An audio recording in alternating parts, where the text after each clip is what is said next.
ये क्वेश्चंस इसलिए भी ज्यादा इंपॉर्टेंट है क्योंकि जितना भी इस चैप्टर में इंपॉर्टेंट कॉन्सेप्ट्स है, जितनी भी इंपॉर्टेंट थ्योरम्स है, सभी को इन क्वेश्चंस के जरिए कवर कर लिया है। सर्कल्स चैप्टर से न्यू सिलेबस पर बेस्ड एनसीईआरटी एग्जाम्पलर बुक से कुछ इंपॉर्टेंट क्वेश्चन सॉल्व करेंगे। चलिए करते हैं पहला question. In the given figure two congruent circles have centres O and O dash. यहाँ पर देखो ये दो सर्किल गिवन है और दोनों ही सर्किल कॉन्ग्रुएंट है। और कॉन्ग्रुएंट सर्किल की खास बात होती है कि दोनों के रेडियस इक्वल होते हैं, दोनों के रेडियस सेम होते हैं। Arc A X B subtends an angle of 75 degree at the center O. यहां पर देखिए एक आर्क है ए एक्स बी, ये आर्क है, ये आर्क सेंटर से 75 डिग्री एंगल बना रही है। And arc A dash Y B dash subtends an angle of 25 degree at the center O dash. देखिए दूसरी आर्क है ए डैश वाई बी, ये आर्क सेंटर ओ डैश से 25 डिग्री एंगल बना रही है। आगे बढ़ते हैं। Then find the ratio of arc A X B and arc A dash Y B dash. तो हमें इन दोनों आर्क का यानी ए एक्स बी और ए डैश वाई बी, इन दोनों आर्क का रेशियो फाइंड आउट करना है। तो देखिए यहां पर आपको एक इंपॉर्टेंट कॉन्सेप्ट सीखने को मिलेगा कि जब भी दो सर्कल कॉन्ग्रुएंट है यानी कि दोनों के रेडियस इक्वल है, तो जो उनके एंगल का रेशियो होगा वही उनके आर्क का भी रेशियो होगा। हमें यहाँ पूछा है आर्क ए एक्स बी और इनका रेशियो पूछा arc A dash Y B dash के साथ, तब क्या होगा मैं आपको यहाँ समझाता हूँ। देखिए आर्क ए एक्स बी हमने ऐसी लिखा और रेशियो की जगह लिख दिया मैंने अपॉन, और दूसरी आर्क है arc A dash Y B dash. इन दोनों का रेशियो क्या होगा, हमने इनको अपॉन में लिख दिया, इनके एंगल के रेशियो के बराबर इन दोनों आर्क का रेशियो भी होगा। आर्क ए एक्स बी ये एंगल बना रही है सेंटर से 75 डिग्री, लिख देते हैं 75 डिग्री, अपॉन दूसरी आर्क है ये 25 डिग्री बना रही है, तो अपॉन में लिख देते हैं 25 डिग्री। क्या रेशियो आएगा 25 और इसको कैंसिल आउट कर देते हैं, 25 3 जा, यानी कि ये आ गया 3/1। रेशियो की बात करूं तो ये रेशियो कितना आ जाएगा 3:1। तो आंसर हमारा कितना आ जाता है, arc A X B is to arc A dash Y B dash कितना आ गया 3:1। कॉन्सेप्ट आपको समझ में आया। जब भी सेंटर से कोई आर्क एंगल बनाती है, जैसे यहाँ पर दो आर्क हैं, सेंटर से जो एंगल का इनका रेशियो होगा वही आर्क का आपस में भी रेशियो होगा। चलिए नेक्स्ट क्वेश्चन करेंगे। In given figure A B and C D are two equal chords of a circle. यहाँ पर देखिए इस फिगर में ए बी और सी डी ये दो इक्वल कॉर्ड्स गिवन है, सेंटर दे रखा है O. OP and OQ are perpendiculars on chords AB and CD respectively. देखिए OP और OQ ये दो परपेंडिकुलर हैं, एक है AB कॉर्ड पर परपेंडिकुलर OP और दूसरा CD कॉर्ड पर परपेंडिकुलर है OQ। तो आप इसको इस तरह से एंगल 90 डिग्री यहाँ पर शो कर सकते हैं। ये पूरा एंगल कितना है 90 डिग्री। आगे पढ़ते हैं। If angle POQ equal to 150 degree, POQ ये एंगल गिवन है हमारे पास 150 degree, then find angle APQ। APQ ये एंगल हमें फाइंड आउट करना है। देखिए आप समझिए इस बात को, जब ये एंगल पूरा एंगल हमारे पास 90 डिग्री गिवन है, तो अगर अंदर वाले एंगल को घटा दिया जाए, इस 90 में से ये अंदर वाला एंगल अगर हमने घटा दिया जाए, तब हमारे पास ये जो एंगल पूछा ना APQ ये हम फाइंड आउट कर सकते हैं।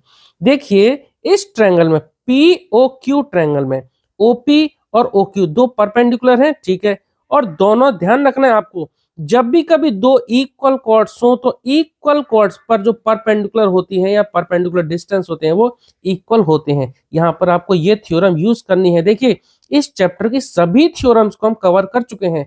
आप प्लेलिस्ट देखना, प्लेलिस्ट की लिंक आपको डिस्क्रिप्शन बॉक्स में मिल जाएगी। सभी थ्योरम, सभी एग्जाम्पल और एनसीईआरटी बुक के सभी क्वेश्चंस को हम कवर कर चुके हैं, तो आप वहां से जरूर चेक करना एक बार, ठीक है।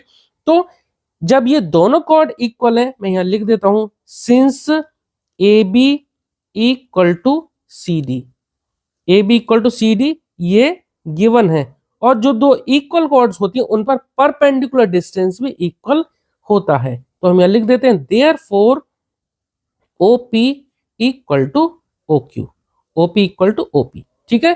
तो इसका रीजन क्या होगा, ये हमारी थ्योरम है, ठीक है। तो ये थ्योरम क्या कहती है, अगर दो कॉर्ड्स इक्वल हैं तो उन पर perpendicular distance from the centre वो भी इक्वल होते हैं। तो हम यहां लिख देते हैं equal equal chords are equidistant from the center. Equal chords are equidistant from the centre. इसकी जरूरत कहां पड़ी, हो सकता है किसी के मन में ये बात आ रही हो कि इसकी जरूरत कहां पड़ी, तो अभी आपको समझ में आ जाएगा। Equal chords are equidistant from the center. ठीक है, देखो अब जरा इस ट्रायंगल में देखा जाए, ओपीक्यू ट्रायंगल में, या आप इसको पीओक्यू ट्रायंगल में बोले, तो अगर ओपी इक्वल टू ओपी है, तब क्या होगा, एक ट्रायंगल में अगर ये दो साइड इक्वल होती हैं तो ये एंगल और ये एंगल भी इक्वल होंगे। ठीक है, तो हम यहां लिख सकते हैं it implies that angle O P Q equal to होगा एंगल ओ क्यू पी के। यहां पर हमारी दूसरी थ्योरम यूज होती है क्या, अगर एक ट्रायंगल में ये अपोजिट साइड्स इक्वल है तो अपोजिट एंगल भी इक्वल होंगे। ठीक है, तो हम यहां क्या लिखेंगे, angles opposite to equal, angle opposite to equal sides are equal. और ये थ्योरम हमने शायद क्वाड्रिलेटरल चैप्टर में पढ़ी थी। उसकी भी हम सारी थ्योरम, सारे एग्जांपल, एनसीईआरटी के सभी क्वेश्चंस को हम डिटेल में कंप्लीट कर चुके हैं, तो आप ये थ्योरम जरूर चेकआउट करना प्लेलिस्ट में। ठीक है, चलो अब जब ये दोनों एंगल इक्वल है, ये एंगल और ये एंगल हमारे इक्वल हो गए, एक ट्रायंगल में एक एंगल 150 है, अगर ये एंगल x है तो ये भी एंगल x हो जाएगा, तो एक ट्रायंगल में x की वैल्यू हम निकाल सकते हैं। चलो पहले निकाल लेते हैं। ठीक है, नाउ इन ट्रायंगल POQ, चलो कोई बात नहीं, POQ लिखें OPQ लिखें, एक ही बात है। एक एंगल हमारे पास 150 डिग्री है और दूसरा एंगल, ये एंगल और ये एंगल हमने इक्वल कर दिए, और दोनों को अगर मैं, चलो मैं इक्वल टू x ले लेता हूँ, इन दोनों को एंगल इक्वल ले लिया हमने और ये x के बराबर है, तो यहाँ पर लिख सकता हूँ x, दूसरा एंगल भी x, और इन तीनों का एंगल का सम कितना होगा 180 डिग्री। x प्लस x हो जाएगा 2x, तो 2x equal to 180 degree minus 150 degree, और 180 में से 150 माइनस करेंगे तो ये आ जाएगा 30 डिग्री। ठीक है, ये 2x इक्वल टू था, x की वैल्यू निकालेंगे तो x जो 2x के साथ है, ये 2 को हम दूसरी तरफ डिवाइड में भेज देंगे, तो कितना आ जाएगा, यहाँ बचेगा 15 डिग्री। ठीक है, x आ गया हमारे पास 15 डिग्री। इसका मतलब x हमने क्या माना था, x हमने माना था ये वाला एंगल, और जो कि इस एंगल के बराबर, यानी कि OPQ, मैं यहाँ लिख देता हूँ, ये इसका मतलब क्या हो, एंगल OPQ हमारे पास कितना आ जाता, OPQ आ जाता हमारे पास 15 डिग्री। अब देखो जो एंगल पूछा है क्वेश्चन में हमसे पूछा है कि एंगल APQ क्या होगा, APQ पूछा है ना, तो एंगल APQ क्या होगा, क्योंकि ये एंगल हमारा APO पूरा 90 डिग्री था, तो मैं यहाँ लिख देता हूं एंगल APQ हमसे पूछा है, तो हम क्या करेंगे, इसको एंगल APO से माइनस कर देंगे एंगल OPQ। बात आपको समझ में आ गई, APO ये हमारा, क्योंकि OP परपेंडिकुलर है ना, तो ये एंगल पूरा 90 डिग्री होगा, इस 90 डिग्री में से अगर हम इतना एंगल को घटा देंगे तो एंगल APQ हमें मिल जाएगा। ठीक है, तो एंगल APO कितना है 90 डिग्री, माइनस ये कितना है 15 डिग्री, तो 90 में से 15 डिग्री को घटा देंगे कितना मिल जाएगा 75 डिग्री। ठीक है, क्वेश्चन आपको समझ में आ गया। ठीक है, क्वेश्चन हमारा कंप्लीट हो गया। अगर आपको कोई डाउट रहता है तो कमेंट सेक्शन में जरूर लिखना। ठीक है, चलो नेक्स्ट क्वेश्चन करते हैं। मैं क्वेश्चन को लिख नहीं रहा हूँ, डायरेक्ट आपको बुक से ही बता रहा हूँ, क्योंकि लिखने में बहुत ज्यादा टाइम चला जाता है। ठीक है, तो यहाँ देखो ये जो क्वेश्चन है, क्वेश्चन नंबर 1 एक बार पढ़ते हैं। AD is a diameter of a circle, एक सर्कल का डायमीटर है AD, and AB is a chord दे दी AB। तो यहाँ हमने एक रफ फिगर बना लिया, एक सर्कल ले लिया, इसमें AD एक डायमीटर बना दिया और AB को ये कॉर्ड है। ठीक है, if AD equal to 34 centimeter, अब ये जो डायमीटर 34 सेंटीमीटर गिवन है, हमने यहाँ मेंशन कर दिया, AB इक्वल टू 30 सेंटीमीटर, और ये जो कॉर्ड है AB ये 30 सेंटीमीटर है। The distance of AB from the centre of the circle is, अब ये जो AB जो है ये सेंटर से कितनी दूरी पर है, ये हमें फाइंड आउट करना है। तो हमने, ये सेंटर है, इस सेंटर से AB पर परपेंडिकुलर डिस्टेंस डाल दिया। ध्यान रखना, जब भी किसी क्वेश्चन में बोला जाए या जब किसी थ्योरम में भी लिखा हो कि अगर सेंटर से किसी कॉर्ड पर हम डिस्टेंस की बात करते हैं ना, तो वो हमेशा परपेंडिकुलर डिस्टेंस ही होती है। ठीक है, नहीं तो हम यहाँ से कहीं भी खींच सकते हैं ना। तो जब स्पेसिफिकली ये बोला जाए कि डिस्टेंस निकालें AB की सेंटर से, तो डिस्टेंस का मतलब है परपेंडिकुलर डिस्टेंस। ठीक है, चलिए करते हैं इस क्वेश्चन को सॉल्व। तो जैसा कि हमसे ये डिस्टेंस पूछा गया है कि AB सेंटर से, तो एक काम करते हैं, सेंटर को नाम दे देते हैं O, और इस पॉइंट को नाम हम दे देते हैं, यहाँ मैंने लिख दिया है तो कोई बात नहीं, मैं यहाँ एम नाम दे देता हूँ। इस पॉइंट का नाम है एम। ठीक है, हमें यहाँ ओ एम की वैल्यू फाइंड आउट करनी है, तो O M equal to question mark. देखिए पहले थोड़ा सा समझते हैं कि ये हमारी एक डायमीटर है और ये हमारी एक कॉर्ड है। सेंटर से हमने इस पर परपेंडिकुलर डाल दिया। पहली बात तो ये कि जब ये पूरी 34 थी तो यहाँ से AO की वैल्यू हम यहाँ से निकाल सकते हैं। ठीक है, तो यहाँ AO कितना आ जाएगा, AO आ जाएगा हमारा 34/2, कितना आ जाएगा ये 17 सेंटीमीटर। ठीक है, दूसरा क्योंकि यहां से सेंटर से हमने इस पर परपेंडिकुलर डाला है तो हमारी एक सर्कल चैप्टर में एक थ्योरम है, किसी सेंटर से अगर किसी कॉर्ड पर हम परपेंडिकुलर डालते हैं तो उसको दो इक्वल पार्ट में डिवाइड करती है। तो यहां से ए एम की वैल्यू कितनी आ जाएगी, ए एम की वैल्यू आ जाएगी ए बी का हाफ। तो ए बी का हाफ यानी कि कितना आ जाएगा, ए बी था 30 तो 30 का हाफ हो जाएगा कितना 15 सेंटीमीटर। ठीक है, ये हमारी थ्योरम है। सेंटर से अगर हम परपेंडिकुलर डालते हैं किसी कॉर्ड पर तो उसको दो इक्वल पार्ट में डिवाइड कर दिए। अब यहाँ पर अगर देखा जाए तो ए एम हमारे पास आ गया 15 और ओ ए ओ या ए ओ या ओ ए की बात है, ये आ गया हमारे पास 17 सेंटीमीटर। अब हम सीधे सीधे इस ट्रायंगल में पाइथागोरस थ्योरम लगा देते हैं और ओ एम की वैल्यू फाइंड आउट कर लेते हैं। ठीक है, तो लिख लेते हैं now in triangle A O M, A O M में तो देखो हाइपोटेन्यूज कौन सी है 90 डिग्री, ये एंगल है तो इसके जस्ट अपोजिट ही हमारी कहलाएगी हाइपोटेन्यूज।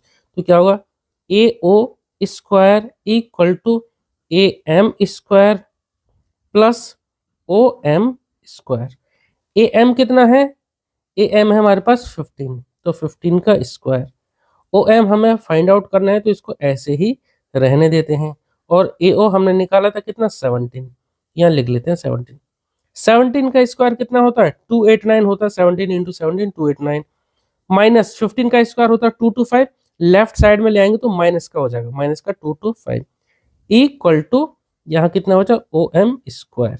ठीक है, माइनस कर देते हैं, इसका रूट ले लेंगे, 289 में से 225 को माइनस करेंगे तो 9 में से 5 जाएंगे तो 4 बचेगा, 8 में से 2 जाएंगे तो 6 बचेगा। ठीक है, और यहाँ 0 तो 64 equal to O M square. और ओ एम की वैल्यू निकालेंगे तो स्क्वायर हटाएंगे, दूसरी तरफ हम रूट लगा देते हैं। तो रूट 64 कितना होता है 8 होता है, 8 इंटू 8 64 होता है, तो ओ एम कितना आ गया 8 सेंटीमीटर। यही हमें फाइंड आउट करना था। ऑप्शन देख लेते हैं एक बार क्वेश्चन में, तो देखो ऑप्शन डी ये इसका करेक्ट आंसर हो गया। ठीक है, चलो अब करेंगे next question. Next question, question number 2 है हमारा इन फिगर 10.3। तो ये फिगर दे रखा है if O A equal to 5 centimetre. O A देखो ये रेडियस भी है और ये दे रखा है कितना 5 centimeter. A B equal to 8 centimeter. A B ये टोटल कॉर्ड जो है पूरी कॉर्ड की लेंथ दे रखी है 8 centimeter and O D is perpendicular to A B. O D जो है ए बी पर परपेंडिकुलर है। तब हमें सी डी की वैल्यू फाइंड आउट करना है। सी डी की वैल्यू देखिए बहुत ज्यादा इंपॉर्टेंट क्वेश्चन है। ठीक है, तो पहले फिगर बना लेते हैं, वैल्यू नोट कर लेता हूँ, फिर आपको समझाता हूँ। तो यहाँ देखिए इस क्वेश्चन में ओ ए दे रखा 5 सेंटीमीटर। ओ ए यानी कि इस सर्किल का रेडियस दे रखा है हमारे पास 5 सेंटीमीटर। उसके बाद ए बी दे रखा है 8 सेंटीमीटर। ए बी ये पूरी कॉर्ड की लेंथ दे रखी है 8 सेंटीमीटर और ये ओ डी एक और दूसरी रेडियस है। ध्यान रखना ओडी इस पर परपेंडिकुलर गिवन है, ओडी परपेंडिकुलर गिवन है ए बी, ओडी परपेंडिकुलर है ए बी पर। तो किसी भी कॉर्ड पर जब कोई परपेंडिकुलर है तो वो परपेंडिकुलर उस कॉर्ड को दो इक्वल पार्ट में डिवाइड करता है। इसका मतलब ए सी और सी बी इक्वल हो गई। तो ए बी कितना दे रखा है 8 सेंटीमीटर, जब ये दोनों इक्वल इक्वल पार्ट है तो ये कितना हो जाएगा 4 सेंटीमीटर। यानी इस कॉर्ड को हमने दो इक्वल पार्ट में डिवाइड कर दिया तो 4 ये हो गया, 4 ये हो गया। हमें पूछा है क्या सी डी पूछा है। तो एक बात बताइए ये ओडी कितना होगा, ओडी उतना ही होगा जितना कि ओ ए है, यानी कि ओडी भी 5 सेंटीमीटर ही होगा। तो सबसे पहले तो हम यहां पर ये लिख देते हैं ए सी कितना है, ए सी इक्वल टू होगा 4 सेंटीमीटर। रीजन क्या होगा, रीजन लिख देते हैं perpendicular from the centre, perpendicular from the centre. आप इसे पूरा लिख लेना PERP इस तरह से स्पेलिंग में, perpendicular from the center bisects a chord. किसी भी सेंटर से मतलब सेंटर से अगर हम किसी भी कॉर्ड पर परपेंडिकुलर डालते हैं तो उस कॉर्ड को बाइसेक्ट कर देता है। ठीक है, ये भी हमारी एक थ्योरम है जो कि मैंने डिटेल में इस चैप्टर की मैं समझा रखी है, इस चैप्टर की जो थ्योरम वाली वीडियोस हैं उसमें समझा रखी है और लिंक आपको डिस्क्रिप्शन बॉक्स में मिल जाएगा। ठीक है, तो यहां से AC कितना आ जाएगा, AC हमने लिख दिया 4 सेंटीमीटर, ठीक है, क्योंकि OD क्या है AB पर परपेंडिकुलर है। अब हम क्या कर सकते हैं, OC की वैल्यू निकाल सकते हैं। पहले OD कितना होगा वो भी लिख देते हैं। OD हमारा होगा, इसकी रेडियस ही है OD भी, तो OD भी हमारा OA के बराबर होगा 5 सेंटीमीटर। अब OC कितना होगा, OC की वैल्यू हम इस ट्रायंगल में पाइथागोरस थ्योरम लगा के निकाल सकते हैं, तभी फिर हम CD निकाल पाएंगे। CD कैसे निकालेंगे, OD में से हम OC को माइनस कर देंगे। OD तो हमें पता है, OC नहीं पता, तो सबसे पहले OC ही हम फाइंड आउट कर लेते हैं। ठीक है, तो हम लिख लेते हैं इन ट्राइंगल OAC, OAC में हम पाइथागोरस थ्योरम लगा देते हैं। 90 डिग्री ये है, तो जस्ट इसके अपोजिट वाला क्या होगा, हाइपोटेन्यूज, यानी क्या होगा 5 का स्क्वायर इक्वल टू AC कितना है 4, तो 4 का स्क्वायर प्लस OC का स्क्वायर। 5 का स्क्वायर 25 और 4 का स्क्वायर करेंगे 16, इसको हम लेफ्ट में ले आएंगे, माइनस हो जाएगा इधर आके, 16 इक्वल टू के बाद था प्लस में, तो इधर आएगा माइनस में, equal to OC square, minus करेंगे तो ये आ जाएगा 9 ही आएगा ना, 4 और 5 9 है, ठीक है। तो OC स्क्वायर इक्वल टू 9, तो OC की वैल्यू कितनी आ जाएगी, स्क्वायर हटाएंगे इधर रूट लगा देंगे, तो OC इक्वल टू √9, और √9 की वैल्यू कितनी आती है 3, तो OC हमारे पास आ गया 3 सेंटीमीटर। अब आपको आंसर क्लियर हो गया होगा कि आंसर कैसे निकालेंगे। देखिए OC हमने निकाल लिया, अब CD निकालना है तो क्या करेंगे, CD को हम निकाल सकते हैं, CD इक्वल टू OD में से माइनस कर देंगे OC को, कोई दिक्कत नहीं, OD हमें पता है, OD में से जब OC को माइनस कर देंगे तो CD आ जाएगा। OD हमने लिख लिया था पहले कितना 5 सेंटीमीटर, जो कि इस सर्कल की रेडियस है, तो 5 माइनस और OC हमने निकाल लिया था 3, तो 5 माइनस 3 कितना आ गया 2 सेंटीमीटर। ठीक है, इस तरह के क्वेश्चन आपके एग्जाम में अक्सर पूछे जाते हैं। ठीक है, तो CD आ गया हमारे पास 3 सेंटीमीटर, यही हमें फाइंड आउट करना था। ठीक है, चलो नेक्स्ट क्वेश्चन करेंगे।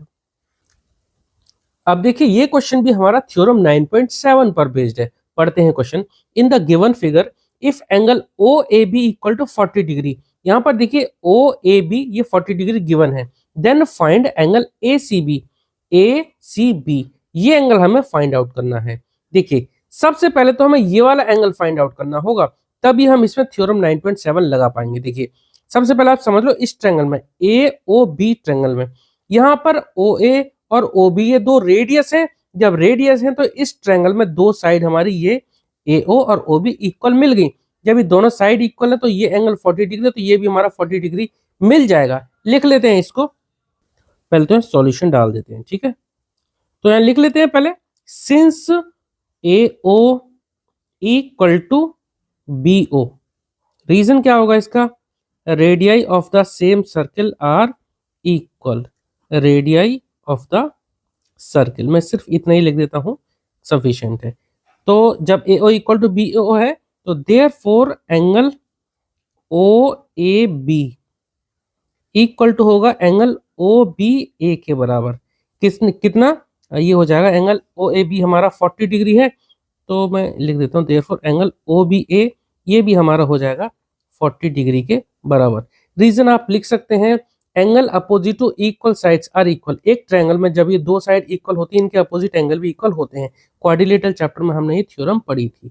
ठीक है, तो यहाँ लिख देता हूं angles opposite to equal sides are equal, equal sides are equal. ठीक है, तो ये भी एंगल हमारा कितना है 40 डिग्री। अब जब ये 40 है ये 40 है, तो तीसरा एंगल आप निकाल सकते हैं, एक ट्रायंगल में तीनों एंगल का सम कितना होता है 180 डिग्री। ठीक है, तो यहाँ लिख देते हैं इन ट्रायंगल AOB, AOB में क्या होगा, एक एंगल 40 डिग्री, दूसरा भी एंगल हमारा 40 डिग्री, तीसरा एंगल हमारा मिल जाएगा एंगल AOB, इन तीनों का सम कितना होगा 180 डिग्री। रीजन क्या होगा इसका, एंगल सम प्रॉपर्टी, 40 और 40 80 होगा, 80 होगा, इसको हम इधर भेज देंगे, तो एंगल AOB हमें मिल जाएगा कितना 180 डिग्री, माइनस 80 को इधर भेज देंगे, तो यहाँ लिख दिया हमने 80 डिग्री, तो 180 में से 80 गए तो माइनस करके आ गए 100 डिग्री, एंगल AOB हमें मिल गया कितना 100 डिग्री। अब आप यहाँ पर ये 100 डिग्री आ गया, तब आप ACB ये निकाल सकते हैं। ठीक है, तो एंगल ACB कितना होगा, मैं यहाँ पर लिखता हूं, एंगल ACB होगा हमारा एंगल AOB का हाफ, तो half of angle O B. Reason क्या होगा इसका? थ्योरम 9.7। मैं सिर्फ फिलहाल इतना ही लिख रहा हूं, लेकिन आपको एग्जाम में इसका स्टेटमेंट लिखना पड़ेगा। थ्योरम 9.7 क्या है, डिटेल में हम थ्योरम वाली वीडियो में समझ चुके हैं, डिस्क्रिप्शन बॉक्स में इसका लिंक मिल जाएगा। तो हाफ एंगल एओबी कितना है, हमने निकाला था 100, तो 100 का हाफ कर देंगे, कितना आ जाएगा? 50 डिग्री। ठीक है, कैंसिल आउट होगी, कितना आ गया? 50 डिग्री। आसान सा क्वेश्चन था, लेकिन आपको थ्योरम पता होनी चाहिए। तो ये दोनों थ्योरम, एक ये थ्योरम और दूसरी ये थ्योरम, इनका कंसेप्ट आपको अच्छे तरह से आना चाहिए। चलिए नेक्स्ट क्वेश्चन करेंगे। अब देखिए ये क्वेश्चन आसान है, लेकिन इंपॉर्टेंट कॉन्सेप्ट पर बेस्ड है, तो आपको कॉन्सेप्ट याद रहे इसलिए और मैंने ये क्वेश्चन लिया है। In the given figure if angle D A B equal to 60 degree, यहाँ पर देखो डी ए बी ये एंगल 60 डिग्री दे रखा है, angle A B D equal to 50 degree, A B D इतना एंगल ये 50 डिग्री दे रखा है। Then find angle A C B, A C B ये एंगल हमें फाइंड आउट करना है। देखिए अगर कोई सेम सेगमेंट पे अगर दो एंगल बनने हो, जैसे यहाँ पर ये एक आर्क है ए बी, इस आर्क पर या फिर आप ये समझो कि इस कॉर्ड पर एक ट्रायंगल बन रहा है ए सी बी, सेम कॉर्ड पर ये सेम बेस पर ही दूसरा ट्रायंगल बना है ए डी बी, तो ये दोनों एंगल आपस में इक्वल होंगे। ये हमारी थ्योरम 9.8 कहती है, angles in the same segment of a circles are equal. ये हमें प्रूव करना था उस थ्योरम में, तो ये उसी स्टेटमेंट को यूज करके हम, या उस थ्योरम को यूज करके हम ये क्वेश्चन आसानी से सॉल्व कर पाएंगे। ये थ्योरम में हम पहले प्रूव कर चुके हैं, चाहो तो आप लिंक देख लेना डिस्क्रिप्शन बॉक्स में। ठीक है, चलो यहां पर देखो डी ए बी ट्रायंगल में एक एंगल 60 डिग्री है, दूसरा एंगल 50 डिग्री है, तो ये तीसरा एंगल आप निकाल सकते हैं आसानी से एंगल सम प्रॉपर्टी का यूज कर कर। तो in triangle D A B दो एंगल हमें दे रखे हैं, एक एंगल 60 डिग्री, दूसरा एंगल 50 डिग्री, तीसरा एंगल हम लिख लेते हैं एंगल ए डी बी। इन तीनों एंगल का सम कितना होगा? 180 डिग्री। ठीक है, 60 प्लस 50 प्लस ये वाला एंगल इक्वल टू 180 डिग्री, तो इन दोनों का सम कितना होगा? 110। तो एंगल ए डी बी हमें निकालना है, तो इक्वल कर देंगे 180 डिग्री। इन दोनों को हमने जोड़ दिया, ये आ जाएगा 110, उसको हम इधर भेज देते हैं दूसरी तरफ माइनस में 110 डिग्री, माइनस करें कितना जाएगा? 70 डिग्री। अब एंगल ए डी बी आ गया हमारे पास 70 डिग्री। अब देखिए जैसे मैंने आपको बताया थ्योरम 9.7 के अकॉर्डिंग सेम बेस पर या सेम सेगमेंट पर ये ट्रायंगल है और दूसरा ट्रायंगल ये है, और सेम सेगमेंट पर अगर एंगल इक्वल मतलब एंगल होते हैं तो एंगल दोनों इक्वल होते हैं। फिर एक बार बता रहा हूँ, थ्योरम 9.7 का स्टेटमेंट था angles in the same segment of a circles are equal.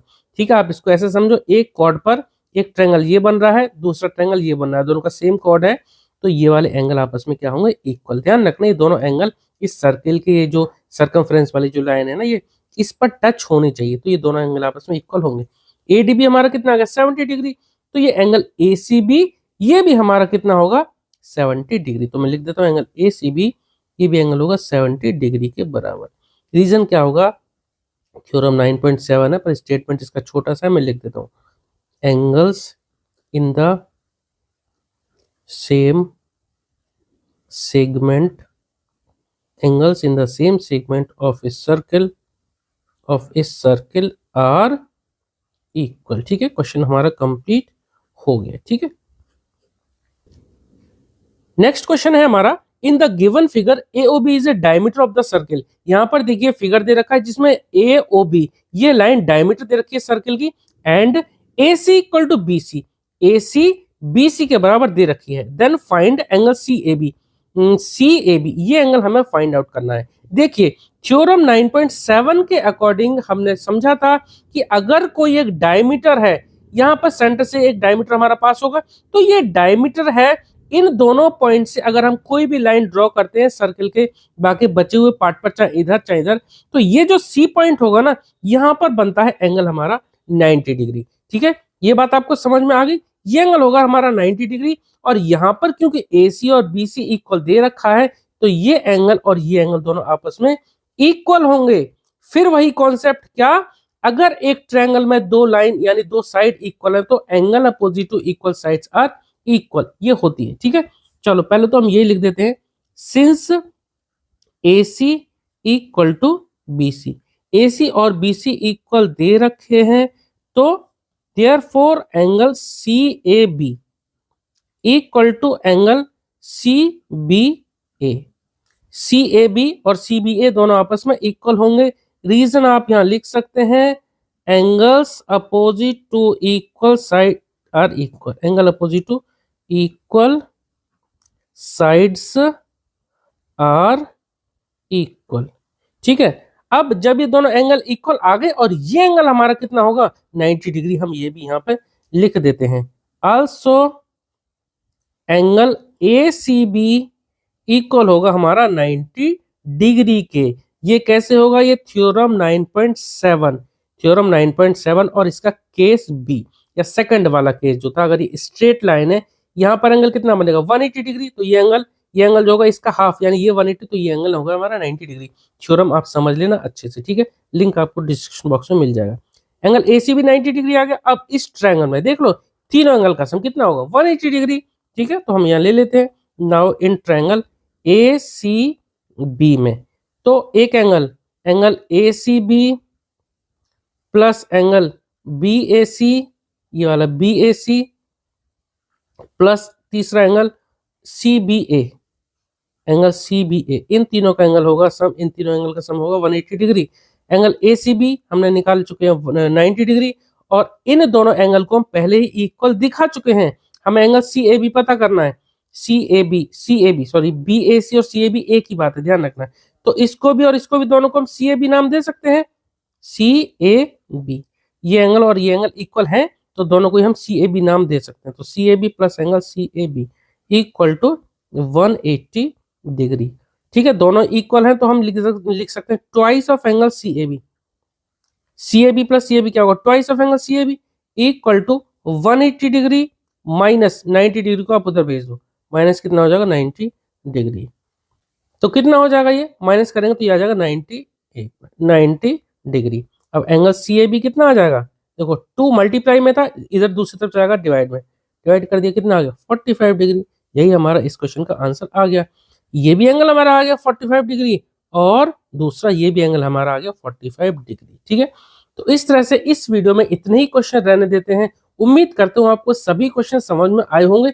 और हाँ, इस चैप्टर को हम डिटेल वे में पहले भी कंप्लीट कर चुके हैं, यानी कि NCERT के सारे क्वेश्चन, एग्जाम्पल्स और थ्योरम को कंप्लीट कर चुके हैं। तो आप डिस्क्रिप्शन बॉक्स जरूर चेक करना, वहां पर इस चैप्टर की पूरी की प्लेलिस्ट की लिंक दे दूंगा। और हाँ, इसके अलावा भी हम एक पार्ट और बना सकते हैं इस चैप्टर के लिए, और जिसमें और इंपॉर्टेंट क्वेश्चंस को इंक्लूड करेंगे। तो आप कमेंट सेक्शन में प्लीज जरूर बताना आपका जो भी फीडबैक हो। ठीक है, चलिए मिलते हैं नेक्स्ट वीडियो में। Okay, thank you.